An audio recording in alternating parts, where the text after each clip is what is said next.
Antes de empezar, conviene aclarar algo.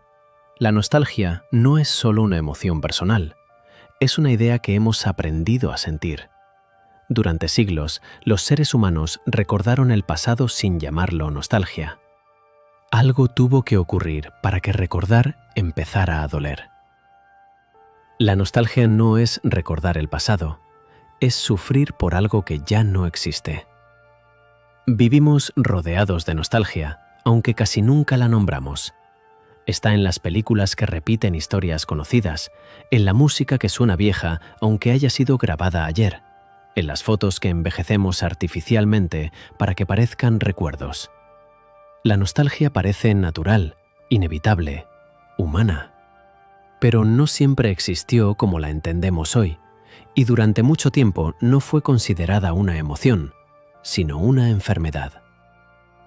En 1688, el médico suizo Johannes Hofer necesitaba explicar por qué muchos soldados, lejos de casa, enfermaban sin causa aparente. No estaban heridos, no pasaban hambre, pero se apagaban. Hofer llamó a ese mal nostalgia, el dolor provocado por la imposibilidad de volver. No era una metáfora, provocaba fiebre, insomnio, delirios. Recordar el hogar podía empeorar el estado del paciente. Antes de esto, los filósofos hablaban del pasado de otra forma. Para Platón, recordar era acercarse a la verdad. Para Aristóteles, la memoria no implicaba sufrimiento. El pasado no dolía, simplemente era. Todo cambió cuando el mundo empezó a moverse más rápido que la vida humana.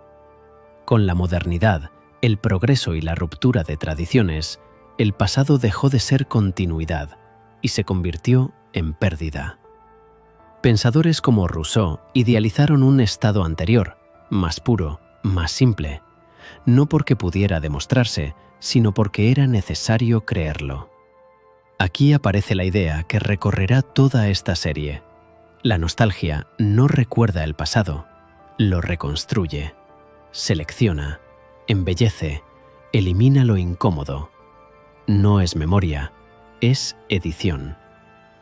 Y si eso es así, la pregunta inevitable es: ¿por qué necesitamos editar el pasado para soportar el presente? Si anteriormente entendimos qué es la nostalgia y de dónde surge, ahora toca ir un paso más allá. No preguntarnos qué es, sino por qué aparece. La nostalgia no aparece cuando somos felices, aparece cuando el presente deja de sostenernos. Rara vez alguien siente nostalgia en un momento de plenitud. La nostalgia llega cuando algo se rompe, una relación, una etapa, una certeza. Desde la psicología, sabemos que cumple una función concreta: reducir la ansiedad. Cuando el futuro es incierto, la mente busca seguridad, y la seguridad siempre está en lo familiar. Pero no en lo que fue, sino en lo que creemos que fue. El cerebro no recuerda como una cámara, recuerda como un editor emocional. Conserva sensaciones, borra contextos, exagera momentos. Por eso idealizamos la infancia, no porque fuera perfecta, sino porque no éramos conscientes del tiempo, del fracaso, de la muerte. Por eso idealizamos décadas pasadas, no porque fueran más justas, sino porque no vivíamos todas sus contradicciones. Heidegger decía que la angustia nace cuando el ser humano se enfrenta al tiempo. La nostalgia aparece como una tregua, un lugar donde el tiempo parece detenido. En una sociedad inestable y acelerada, como la que describía Zygmunt Bauman, la nostalgia ofrece algo casi extinto: sensación de pertenencia. Antes había relatos comunes, hoy hay fragmentos. La nostalgia recompone una historia sencilla. Hubo un momento en el que todo tenía sentido. Pero ese consuelo empieza a tener consecuencias. Porque cuanto más miramos atrás, menos habitamos el ahora. Y ahí empieza el verdadero problema. Antes de seguir avanzando, hay que detenerse un momento. Porque hasta ahora, la nostalgia puede parecer comprensible, incluso justificable. Pero aquí empieza la parte incómoda, la que no se comparte en frases bonitas. El pasado que añoras nunca existió. Y aceptar eso duele más que la nostalgia misma. Detente un segundo. Piensa en aquello que más echas de menos. No lo nombres todavía, solo obsérvalo. Ahora pregúntate algo simple. ¿De verdad era así? ¿O es así ahora, solo en tu cabeza? La nostalgia no funciona como un recuerdo fiel, funciona como una ficción emocional, una historia que reescribimos cada vez que la contamos. Nietzsche advertía del peligro de levantar monumentos al pasado, porque cuando el pasado se vuelve sagrado, el presente queda condenado a ser mediocre. Y eso ocurre todo el tiempo. Idealizamos relaciones que en su momento estaban llenas de silencios incómodos. Idealizamos etapas de nuestra vida en las que también había miedo, inseguridad, confusión, pero eso ya no aparece en el recuerdo. La nostalgia elimina el ruido, se queda con una sensación, y con esa sensación construye un mundo entero. Ahora piensa en esto. Si tu pasado fue tan perfecto, ¿por qué estabas deseando que terminara cuando estabas dentro de él? La nostalgia no solo embellece, también borra. Borra las discusiones, borra el cansancio, borra las dudas que entonces parecían enormes. Y aquí entra su lado más peligroso. La nostalgia no solo mira atrás, juzga el presente. Nada es suficiente, nada está a la altura, todo parece una caída constante. Este mecanismo se vuelve especialmente visible cuando la nostalgia se convierte en discurso colectivo. Antes había valores, antes todo era más auténtico, antes éramos libres. Pero ¿libres quiénes? ¿Valores para quién?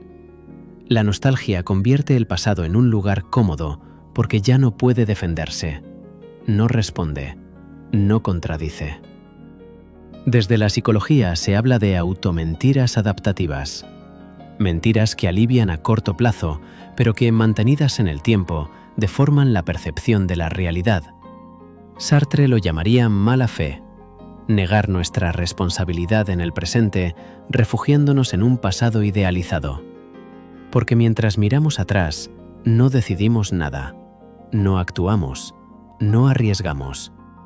La nostalgia paraliza de una forma muy particular. Nos hace sentir profundos, cuando en realidad estamos quietos. Y aquí la pregunta incómoda, la que no suele hacerse. ¿Cuántas decisiones estás evitando porque es más fácil añorar que construir? Después de todo esto, sería fácil cerrar con una condena. Decir que la nostalgia es un error, un engaño que deberíamos eliminar. Pero no es tan simple. No se trata de olvidar el pasado. Se trata de dejar de vivir dentro de él. La nostalgia no aparece porque sí. Aparece porque algo falta, porque algo no está siendo vivido ahora. Es una señal, no una solución. Hemos visto que no es memoria, sino construcción, que selecciona recuerdos, que consuela pero también inmoviliza. El problema no es mirar atrás. El problema es confundir ese mirar con comprender. El pasado no es un hogar al que volver, es un archivo del que aprender.